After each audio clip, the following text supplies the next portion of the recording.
안녕하세요. 피부열의 이재열입니다. 얼굴 윤곽선에 대한 얘기를 하다 보니까 갑자기 이제 필러랑 스컬트라에 대한 얘기를 좀 가볍게 한번 다뤄보자 생각이 들어서 바로 또 이렇게 촬영을 시작하게 됐고요.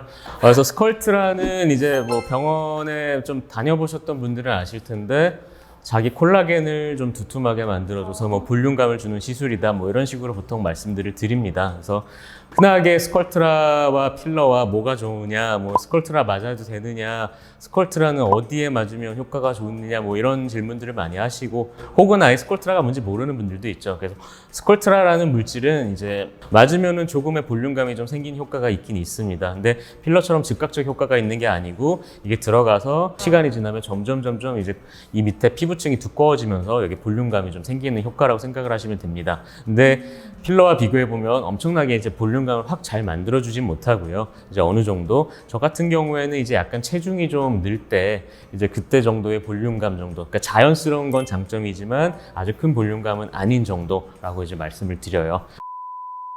스컬트라는 이제 원래는 PLLA라고 하는 성분으로 만들어진 폴리엘 락틱 액시드라고 하는데 그 물질의 이제 상품명이라고 생각을 하시면 되고, 또 요즘에는 저분자 PLLA라고 해서 흉터에도 이제 주입을 해서 사용을 한다 이런 식으로 컨셉으로 나온 제품들도 있긴 있습니다. 스컬트라가 그러면 제 얼굴에 만약에 사용을 하게 된다고 하면 어느 부위에 적합할까요? 김 MC님 경우에는 관자 부위와 관자. 네, 그다음에 앞볼 부위 정도를 권해드릴 수는 있을 것 같아요.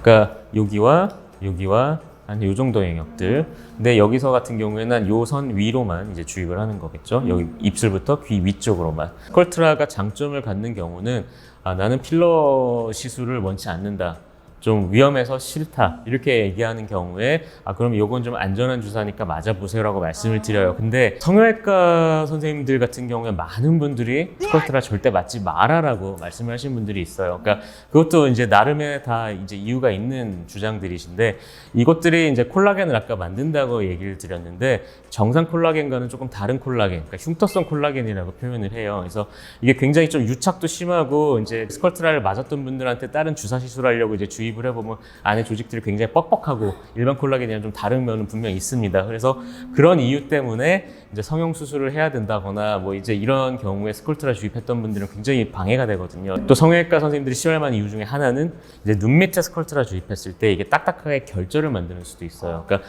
만졌을 때 단단하게 튀어나오고 눈은 워낙 얇으니까 이제 비쳐 보이는 수도 있습니다. 이게 생기면 일반적인 방식으로는 제거가 되지 않아요. 필러는 녹이면 되지만 스컬트라는 녹일 수가 없습니다.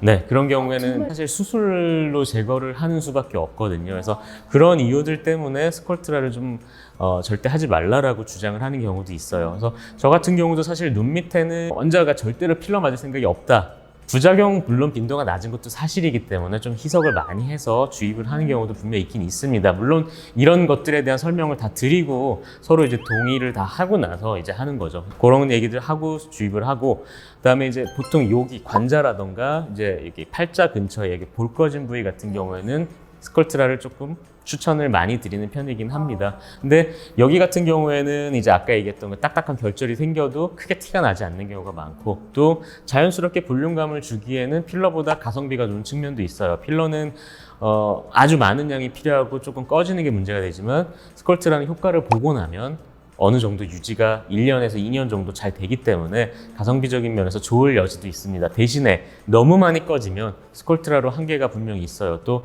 효과를 볼 때까지 보통 한 달 간격으로 3번을 주입하는 게 평균적 방식인데 어떤 분들은 5번, 6번까지 필요할 수도 있습니다.